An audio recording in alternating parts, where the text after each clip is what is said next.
Sometimes people disappear and their cases remain unsolved for decades. These haunting cases are left without an explanation and continue to baffle the community. Number 5.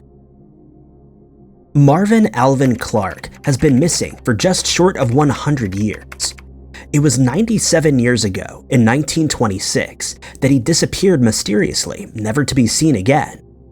The case of Mr. Clark is said to be one of the oldest unsolved missing person cases to date. It was on a Sunday, the 30th of October in 1926, when Marvin Clark left his home in Tigard, part of the Portland metropolitan area of Oregon.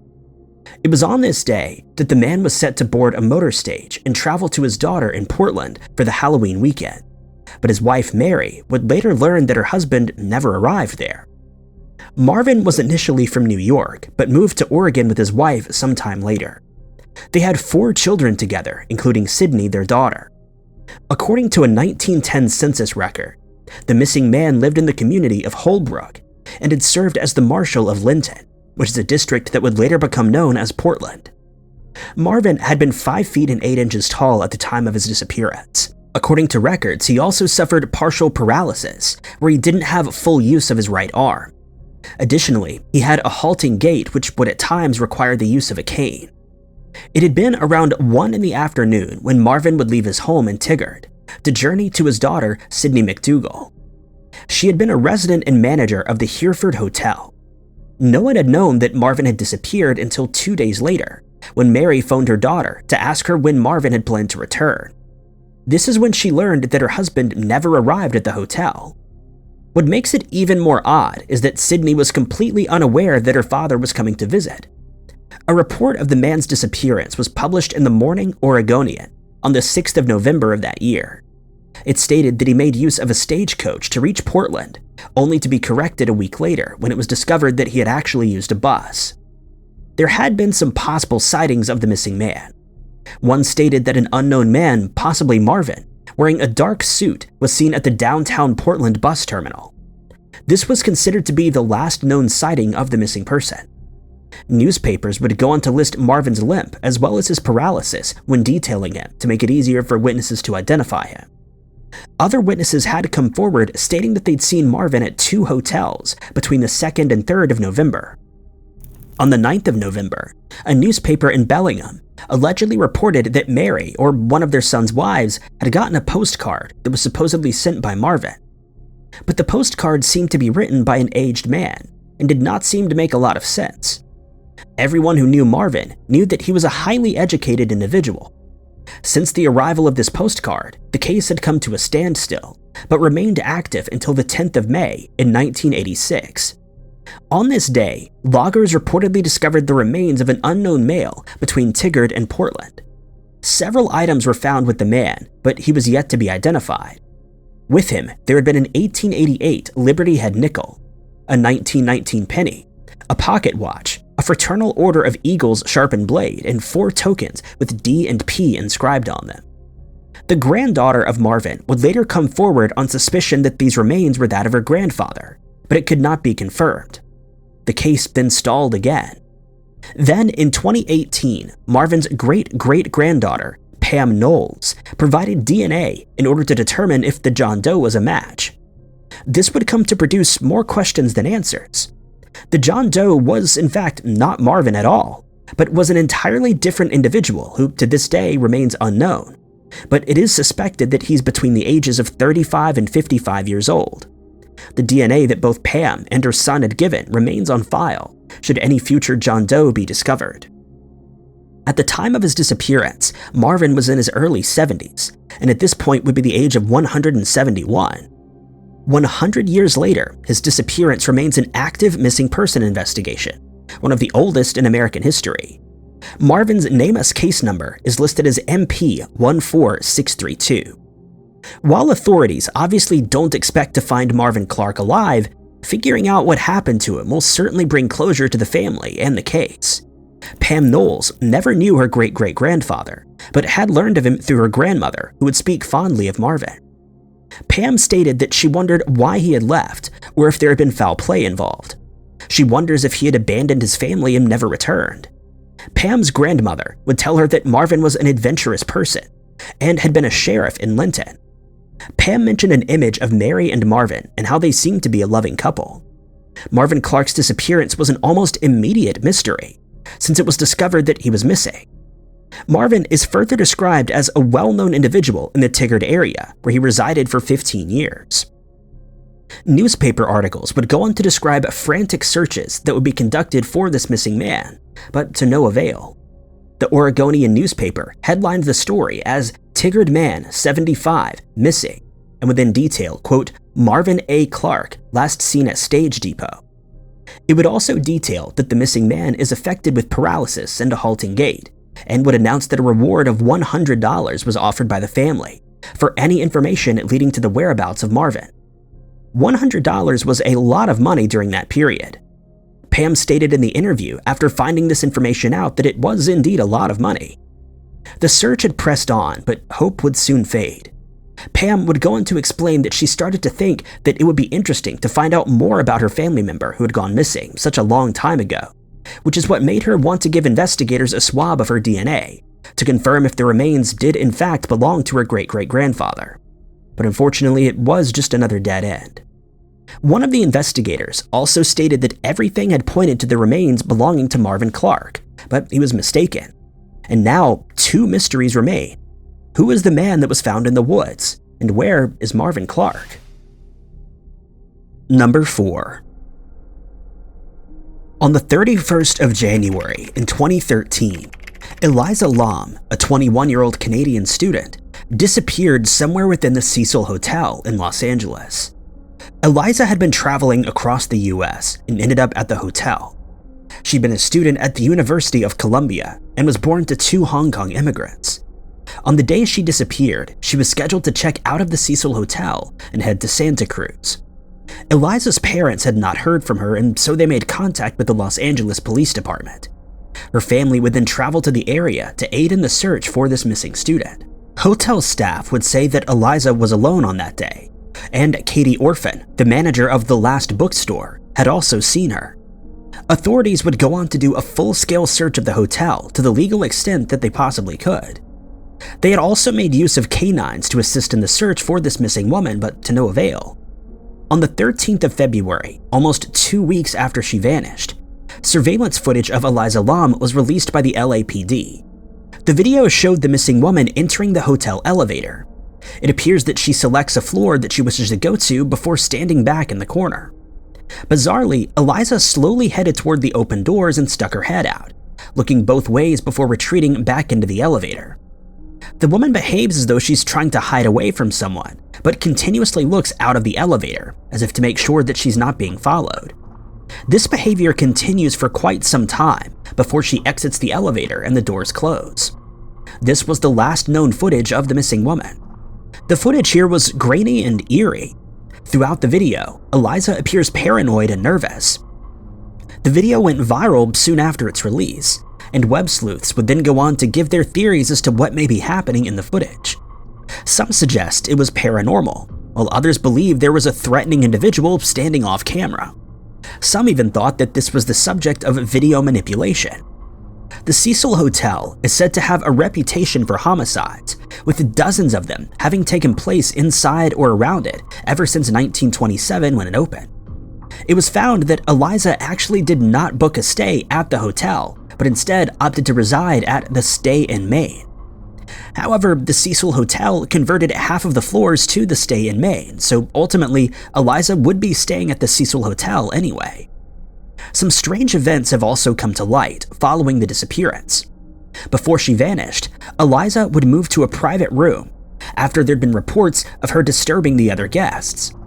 A full 20 days after Eliza was reported missing, on the 19th of February, one of the staff members, a maintenance worker named Santiago Lopez, was sent to the rooftop to have a look at the water tanks after the hotel had received several complaints of low water pressure or murky water coming from the taps.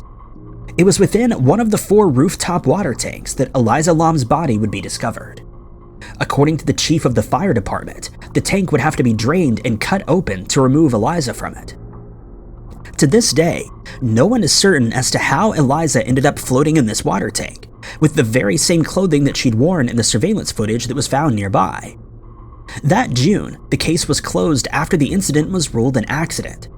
It was known that Eliza was suffering from bipolar disorder and anxiety, and so these were listed as significant factors in the case. A coroner would also reveal that the woman was not taking the correct dosage of medication around the time of her passing. But the behavior that was seen on the security footage, and the question as to how she got onto the roof through a locked door and into one of these tanks without assistance, has been left unanswered to this day. Ever since, the internet community of Redditors, YouTubers, and other web sleuths have been hunting and do not believe the conclusion that authorities have come to. A Netflix documentary on this case was later released, which also shared the first-hand testimonies of investigators, staff, and that of the coroner. The documentary focuses on all the facts of the case and understands it to be a tragedy, and not that of a paranormal event. After the release of Eliza's toxicology report, amateur web sleuths would latch on to the idea that she was using her medication improperly, resulting in a manic episode. The Cecil Hotel manager, Amy Price, seemed to support this theory through statements that were made in court. It was previously mentioned that Eliza had to be moved to a private room. According to Price, she'd booked into a hostel shared room with residents, but complaints began to surface due to Eliza's odd behavior, which would ultimately force Eliza to move to a different room. Even if Eliza had suffered a mental episode, this doesn't quite explain how she ended up deceased in the water tank. The autopsy that had been carried out did not show any evidence of foul play. It was noted, though, that a full examination was unable to be completed because they were unable to examine Eliza's vital fluids from her body that was already in the stages of decomposition. As time went on, David and Yina Lam, Eliza's mother and father, would go on to file a suit against the hotel. The attorney stated that the Cecil Hotel had a duty where it should have inspected and sought out hazards at the hotel that would present a danger to Eliza as well as the other guests. The hotel fought against this suit and filed a motion to have it dismissed. The lawyer for the hotel argued that no person in the hotel had reason to believe that someone would be able to get into one of these rooftop water tanks. Court statements detailed that Santiago Lopez, based on his statements, had to exert a lot of effort just to come across Eliza's body. Again, this asks the question, how did Eliza get into the water tank if maintenance staff had even struggled to do so? Lopez would go on to describe a 15-floor elevator ride and a staircase walk to the roof. He would then have to disengage the alarm for the rooftop and climb onto a platform where the 4 tanks were situated. He would then have to climb up a ladder to reach the top of the main tank. Upon reaching the top, he noticed something odd. The hatch of the main water tank was open, and inside there floated the missing woman, Eliza Lam. Lopez's statement only suggests that it would have been extremely difficult for Eliza to get to the top of the tank all by herself without anyone noticing. The Cecil Hotel's chief engineer, Pedro Tovar, would also state that it would prove difficult for anyone at all to reach the tank area without triggering the rooftop alarms, which only employees would be able to deactivate. Once this alarm would be triggered, it would ring the front desk and the top 2 floors. Both of these statements suggest that Eliza entering the area and the tank itself would have been almost impossible without someone noticing. This remains one of the more chilling and eerie mysteries of the Cecil Hotel. Number 3. Diane Teresa Francis's life began as simply as possible when she was born in New Jersey on the 7th of July in 1968. Diane had grown up with 2 brothers and would later move to Florida with her father after her parents had split up. She was 12 years old at this point. During her high school career, Diane had begun to drift from her behaved and moral personality. Her father expressed that his daughter had fallen in with the wrong crowd. In 1990, Diane went back to New Jersey, where she would meet Charles Edward Snyder. Charles fathered her 2 daughters in the years to come. Diane, Charles, and the 2 daughters would then move back to Florida in 1994 so that they could be closer to family. A year later, Diane would meet another man called John Schmidt and would ultimately bring her relationship with Charles to an end, but soon after, she and John split up as well. Sometime later in 1997, Diane, who was now 29 years old, and John Boggs would become a couple. Boggs had previously been incarcerated and was known to be abusive. This was no exception to the relationship that he and Diane had. In 2000, the woman would then go on to meet Roger Foreman Sr. They would begin dating as soon as they met. One of Diane's daughters, Sherry, stated that during this relationship, her mother appeared to be back to her old self and would hook around and seemed happier. In 2003, both of Diane's daughters had been removed from the home and were taken care of by relatives. After this, all contact with her appeared to cease. The relatives were unable to give the two girls any answers as to their mother's whereabouts. Diane Francis disappeared and was never seen or heard from again. The last sighting of the woman was on the 28th of November in 2005, after she'd been released from prison on a trespassing charge. In 2006, she had made contact with her father and told him that she was not doing well and had fallen ill, but this claim cannot be confirmed. Sherry Lynn Snyder told the story of when her family had moved to Melbourne, Florida. She stated that the happy times in Florida would be short-lived. Sherry spoke of her parents splitting and that her father, Charles, would go back to New Jersey, and so Sherry, her sister, and Diane would remain in Florida, and this is where the roller coaster would begin. Sherry was only 4 years old when she was taken into foster care with her older sister. She explained that Diane would work to get the girls back but ultimately lose them again in a continuous cycle. The state, according to Sherry, believed that Diane's transient lifestyle would make her incapable of caring for the girls.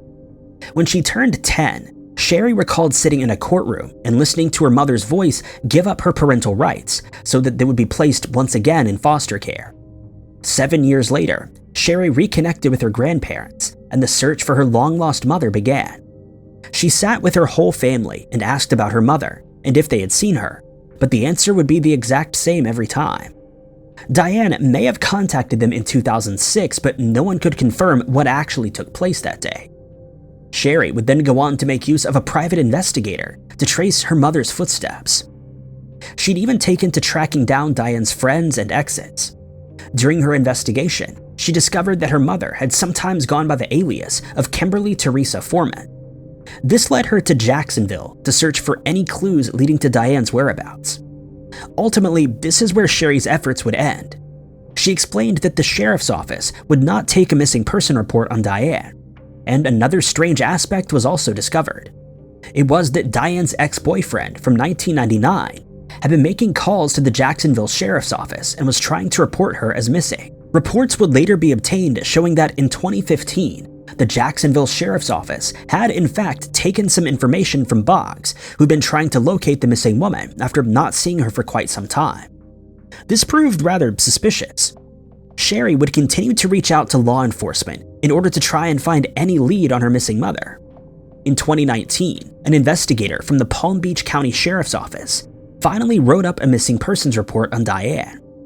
Sherry expressed that her mother's two front teeth turned into each other and thought that some unidentified Jane Does must have had that feature. And this is when she made contact with the Palm Beach Sheriff's Office. This led to Sherry's DNA being entered into the database in the hopes that there would be a match to current Jane Does or any that came in thereafter. No matches were made. In late 2020, the Orlando Police Department would go on to speak with the Palm Beach Sheriff's Office about someone who may be a match. At this point, Sherry's DNA was still being processed and was not entered into the FBI database yet. Therefore, it could not be tested with the Orlando Jane Doe, nor the Jane Doe that resided at the Palm Beach Department. At the time of her disappearance, Diane was said to weigh between 90 and 110 pounds, and stood at a height of 5 feet and 3 inches tall. She had shoulder-length strawberry blonde hair with black at the roots.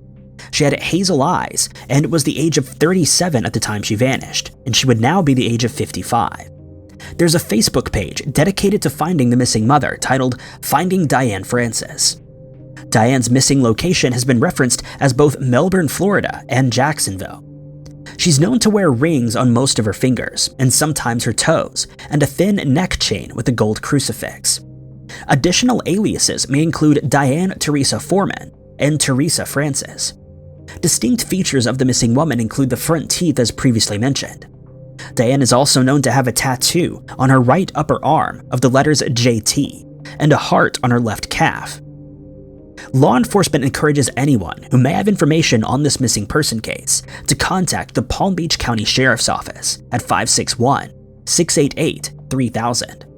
Her name as case number is MP59487. Number 2. Louise Yvonne Faulkner was the age of 43 when she and her 2-year-old daughter, Charmaine Faulkner, disappeared into thin air from their residence at 39 Ackland Street, St. Kilda, Victoria, back in 1980. The case is often referred to as the St. Kilda Mum Mystery. Louise was born in April of 1937 in Colac, Victoria. She was the youngest of 3. At birth, her hips were dislocated and she suffered from chronic lung complications. Her childhood lacked affection, and she only had a relationship with her older brother and sister. In the late 1950s, Louise would move on to Melbourne, where she would work as a program manager. In 1961, she'd begun a relationship with Barry Clark, and they married the following year. By 1963, Lois went on to be a typist for the E.M. Purdy auction house, where she met George Sutherland, who was 16 years older than her.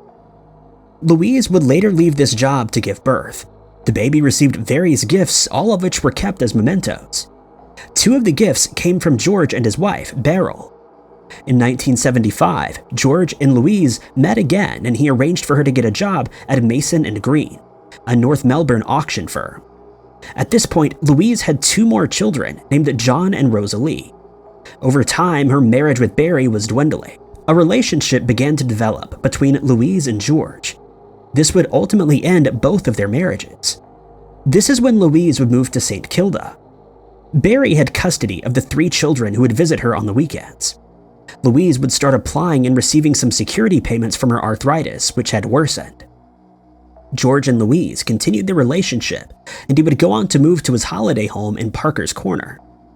The Thompson Dam at this stage was in early construction, so he managed to obtain a fencing contract with the Board of Works and a local landowner, a potato farmer by the name of Jeff Maynard. On this farm, he would have access to a white Holden Ute. In 1978, though, George and Beryl reconciled and moved into the Parker's Corner property. It would later be discovered that Louise was pregnant with George's daughter, who would become known as Charmaine. She was born on the 30th of October in 1977. George attended the birth and paid maternity bills, but was entirely disinterested in Louise and did not provide maintenance. It was on the 16th of April in 1980 that Louise had spoken with one of her friends and informed them that she would be going away with George to a potato farm for a couple of days on the 22nd of April. While she lived on Ackland Street, Louise had befriended a neighbor named Corinne Wild. It was on the 25th of April in 1980 that she and her daughter had attended the first birthday of Corinne's son. She would tell Corinne that the next day she would be visiting her potato farmer boyfriend. On the evening of the 26th of April, Corinne had seen Louise and Charmaine standing outside the block of apartments, and she told her to have a good time at the potato farm. Louise said that she would. A white Holden Ute stopped before Louise and Charmaine, potentially the same Holden Ute that George had access to. It was seen driving down Ackland Street in Fitzroy, and that was the last time Louise or Charmaine would be seen. Louise's 3 other children, Melissa, John, and Rosalie, had last visited their mother the weekend prior to the date that they had gone missing. On their last visit, Louise allegedly told John that she was going to the potato farm with George. That year, preliminary investigations ensued. Inquiries would be carried out over 12 months with friends and others who were associated with Louise, except for the 3 children. The investigation found Louise's walking stick, a stroller, and food items left in the apartment. Her children had also noticed a few odd things in the apartment, one of which was a TV that George had given Louise, which was missing. Along with this, a suitcase, clothing, and Charmaine's birth certificate were gone. In the bedroom, the bedside drawers appeared to have been ransacked, but there had been no sign of forced entry. Furthermore, Louise's bank account had gone untouched since the 11th of April. No arrangements were made for anyone to come and look after the woman's 2 cats, and she didn't make contact with her children on Mother's Day that May. Associates, relatives, and friends all noticed that this disappearance appeared very out of character for Louise. Some detectives who were involved in the case would go on to suggest that perhaps the 2 missing people had been discarded in Thompson Dam, which had still been under development. Psychics and psychic detectives were also brought into the investigation and offered very different insights as to where the bodies of Louise and Charmaine might be found.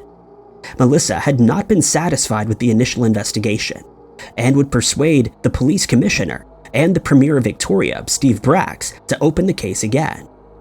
In 2001, Victoria Police Homicide Squad Missing Persons Unit continued its investigation into the disappearance of the two individuals. George was interviewed and denied being the one driving the youth that day, and also denied involvement regarding Charmaine and Louise's disappearances. A few years later, in 2006, the police learned of a garage that had a mechanics pit that was being filled at George's property. The garage was excavated in 2007, but nothing was found there. The prime suspect of the disappearances was George Sutherland, and so far he's been the only one mentioned as a suspect. During the initial interview with the man, he stated that he didn't know where Louise had gone because she had not indicated to him that she planned on going anywhere at the time. He added that he finds it unusual that she would not have attempted to contact him, given that they were close friends. George stated that he and Louise had met up in March of 1980, when he accompanied her and her children to a festival. That same year, they went to Gippsland around Easter time. The two had spoken last over a phone call on the 14th of April in 1980. George gave an alibi, stating he was at the Erica Hotel on the 25th and 26th of April, but no witnesses came forward to confirm this. Louise's friends would go on to state that George had not made any contact with them or the family following the disappearance, nor had he assisted in the searches in any way. Louise's daughter, Melissa, remains hopeful that one day she may find her mother and long-lost sister. She states that there is no closure and that she's learned to just live with it. Unfortunately, the need for the right phone call to happen never escapes her. It's asked that should anyone have any information regarding this case, that they contact Crime Stoppers on 1-800-333-000 or through the website at crimestoppers.com.au. Louise is detailed as being a height of 5 feet and 2 inches. She's of a medium build with fair complexion. Her hair was long and brown at the time of her disappearance. She has green eyes and is said to walk with a limp due to the arthritis in her hip. Charmaine is described as having brown eyes and blonde hair. Number 1. Kenneka Jenkins was born on the 27th of May in 1998. She was a 19-year-old student from Chicago. Kenneka is said to have grown up intelligent, responsible, and had a bright smile. She's said to have had a good relationship with Teresa Martin, her mother. Kenneka had taken the role of a caregiver after her mother had undergone surgery for breast cancer in 2017. It was also in 2017 that Teresa's daughter would be found deceased. On the 8th of September, Kenneka had told Teresa that she would be going to hang out with some of her friends. They were said to be going bowling and then to a movie. This was in celebration of Kenneka being employed in a nursing home. She would make use of her mother's car that evening and left around 11 p.m. This would be the last time that Teresa saw Kenneka alive. It turned out that the friends did not go bowling that night, nor did they attend a movie. Instead, they would be going to a party on the 9th floor of the Crown Plaza Chicago O'Hare Hotel in Rosemont, Illinois. Surveillance video had shown the group of friends entering around 1 a.m. from a side entrance. The group would also go on to share live videos on social media platforms throughout the property. But it became clear that the women were unhappy. It would be discovered that they were being flirted with aggressively by male partygoers, even after they'd been told to back off.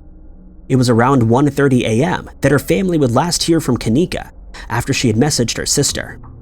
At 3 a.m., the group of friends decided they would leave the party, but once they got to the lobby, Kenneka found that some of her belongings were left in the hotel room. This included her car keys as well as her cell phone. According to some sources, the friends had left her in the lobby, but others say that Kenneka was left in the hallway on the 9th floor.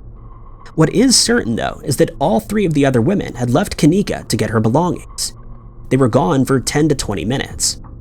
By the time the group had come back, Kenneka was gone. A frantic search ensued, and the friends looked over the whole hotel, but to no avail. Between 4 and 4:30 that morning, the friends made contact with Teresa. They told her that they were unable to locate Kenneka and wondered if she had perhaps gone back home. When Teresa explained that her daughter had not returned, the friends went to pick her up and brought her to the hotel. Teresa, though, did not believe the story that the women were selling. She believed that they had been intoxicated and were likely under the influence of other substances. She would then ask if Kenneka had consumed anything and was informed that she had 1 drink, but her mother knew that this was already too much for her. Teresa would then go to the front desk and ask for assistance in locating her daughter, but the hotel refused. She additionally requested to see any surveillance footage or for a security guard to help her, but she was told that only police officers could view the tapes. At 7:15, Teresa would call 911 and tell them about her missing daughter.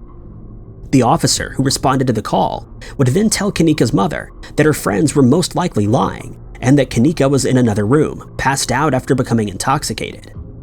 Teresa was told to go home and wait a couple more hours, and the following day, a missing person report was officially opened. A police investigation began that afternoon at 1:15 p.m. on the 9th of September. The staff of the hotel told officers that they had looked at the security footage but had not seen anything. They went on to search the entirety of the hotel, as well as the surrounding area, but this proved futile. That evening, an officer decided to go over the security footage just in case the staff had missed something, and they did. The officer would find Kanika walking in the hallway of the lobby around 3:20 a.m. She looked confused and was stumbling into the walls. A second search team was sent out to follow in Kanika's steps based on the CCTV. It showed that Kanika got into an elevator and went to the lowest level. She was then seen stumbling out into the hallway and then seen walking back upstairs. She would also go on to walk into a men's bathroom, but soon found her way into the kitchen, which was undergoing renovations. The last footage revealed that she was walking toward a double freezer in the kitchen. This freezer had a cooler in front and a freezer in the back. The footage didn't show Kanika entering the freezer, but it's theorized that she had opened the door and gone in, and was unable to make her way out. Even though this kitchen was not in use, the freezer was still on, as it was being used for food storage, and the freezer could drop down to 8 degrees. Around 1 a.m. on the 10th of September, Kanika Jenkins's body was discovered in the freezer. She was on the ground and had been described by attending officers as being frozen solid. Foul play wasn't suspected. An autopsy would be carried out, which initially came back as inconclusive, before reporting that she had succumbed to hypothermia. Kanika's one foot was without a shoe, and it had some scratches, but there were no other wounds or defensive injuries found. A toxicology report found that she was legally intoxicated with a level of 0.112. This would have quickened the effects of hypothermia. Additionally, Kanika was on topiramate, which is a medication used to prevent migraines and treatment of epilepsy. It can also be used for weight loss or muscle spasm control. Kanika's case was ruled as accidental, but her sister believed otherwise. She expressed that the freezer door was far too heavy, and if her sister had been intoxicated to the point where she was stumbling around, then she couldn't have possibly had the strength to open such a door. Teresa also believes that this was a homicide. The story quickly spread through social media, and sleuths began to pay close attention to words they believed they'd heard in videos that the friends had posted. This included talk of homicide. Various theories came to light thereafter. Some believed that Kanika's friends had ordered a $200 hit on her. It would also be argued that police and hotel staff didn't prioritize the case due to Kanika's race. The search for her daughter ended in tragedy and heartbreak for Teresa. This case is certainly strange, and while a conclusion has been made, no one can say for certain what occurred in the early hours of that morning. Thank you guys so much for watching. If you liked this video, be sure to hit that like button. Also, don't forget to subscribe and click that notification bell to keep up to date with all of our future uploads. But my name is Ty Knotts, and I'll catch you guys in the next video.